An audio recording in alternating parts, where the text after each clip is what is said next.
রথ দেখতে গিয়ে যে এমন দুর্ঘটনা ঘটে যাবে সেটা তো কেউ কল্পনাও করিনি। তবে ওখানে পুলিশ ব্যবস্থা খুব কড়া ছিল, তাতেও দুর্ঘটনা ঘটেছে। তো অ্যাম্বুলেন্সও খুব তাড়াতাড়ি চলে এসেছিল।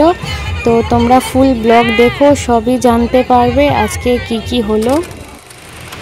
Hello everyone, welcome back my YouTube channel ডিমি ডায়েরিজ অফ অনিতা সুদীপ। তো বন্ধুরা কেমন আছে তোমরা? আশা করি তোমরা সবাই ভালো আছে আর আমিও ভালো আছি। তো আজকে রথযাত্রা, তো হ্যাপি রথযাত্রা সবাইকে। আর এবার আমরা যাচ্ছি রথ দেখতে, আর মনে হচ্ছে রথটা খুব কাছাকাছি চলে এসছে। তো আর বেশি দেরি না করে তাড়াতাড়ি যাই, নালে রথ দেখতেই পাবো না। তো চলো তোমাদের দেখাই আমাদের শ্বশুরবাড়ি মানে ডানকুনিতে রথযাত্রা কীরকম হয়। তো চলো আর বেশি দেরি না করে তাড়াতাড়ি যাই, কারণ মা নিচে নেমে পড়েছে আর ডাকছে। হ্যাঁ আসছি, দেখছি ও ডাকছে, তো যাই। আর দেরি হচ্ছে, দেখাই তোমাদের এখানকার রথযাত্রা কেমন হয়। তো আমি আর মা বেরিয়ে পড়েছি রথ দেখতে। আর রথটা ঠিক আমাদের ঘরের সামনে মানে দৃষ্টিদীপ হসপিটালের সামনে দিয়েই যায়। তো আমরা আগেই অনেকটা লেট করে ফেলেছি, তাই এখন আমরা পৌরসভার ওইদিকে যাচ্ছি। ওখান থেকে খুব ভালো করে রথ দেখা যাবে, তো তোমাদেরকেও দেখাবো। মা বলছে শেষমেশ রথ দেখা গেলে হয়। তো তোমরা একটা আওয়াজ শুনতেই পাচ্ছ, মানে রথটা খুব কাছাকাছি চলে এসছে। আর বেশি দেরি করলে কিন্তু এখান থেকেও দেখতে পাবো না, তাই তাড়াতাড়ি করে যাই। পৌঁছে গেছি পৌরসভার রাস্তায়, এবার তোমাদেরকে দেখাবো রথযাত্রা। আর দেখো কত লোক দাঁড়িয়ে আছে রথযাত্রা দেখবে বলে। ওই দিক থেকে রথ আসছে, আর মানে হাউজিং এর দিক থেকে রথ আসছে। আর দেখো কত লোক দাঁড়িয়ে আছে, এখানে মাও দাঁড়িয়ে আছে। আস্তে আস্তে আসছে রথ।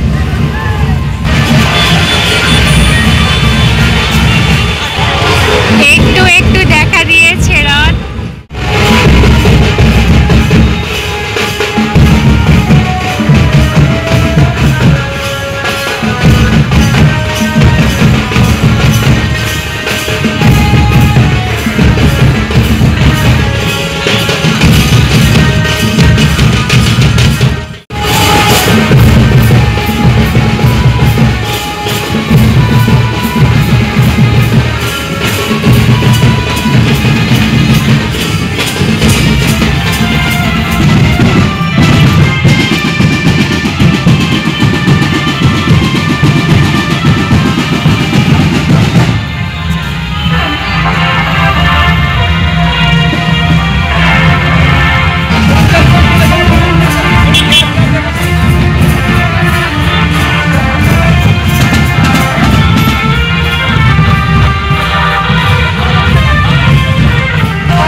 আমি আর মা দুজনের সঙ্গে গেছিলাম রথযাত্রা দেখতে। আর এখানে দেখো মা রথ টানছিলেন আর আমরা খুব আনন্দ করেছি, রথযাত্রা দেখেছি।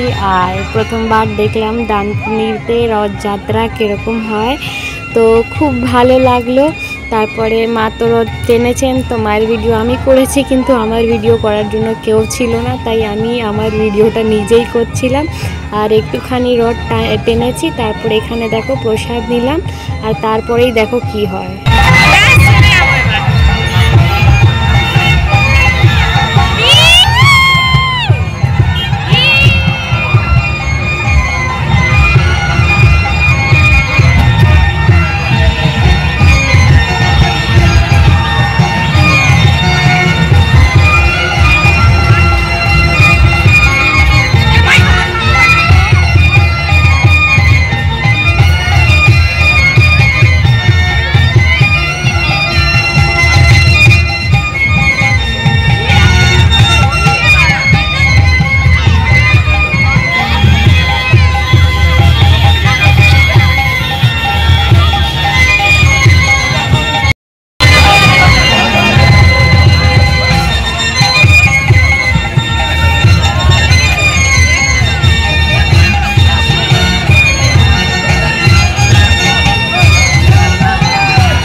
রথযাত্রা দেখতে গিয়ে রথের যে চূড়োটা ওটা তারে আটকে রথের চূড়োটা উল্টে পড়ার কারণে ইনি যে ভদ্রমহিলা আছে উনি মাথায় আঘাত পান। আর তারপরে যত পুলিশ প্রশাসন ছিল সবই কিন্তু ছুটে এসে দেখছে যে কি হয়েছে, তারপরে এনার সাহায্য করছে আর এনাকে হসপিটালেও নিয়ে যাওয়া হয়েছে।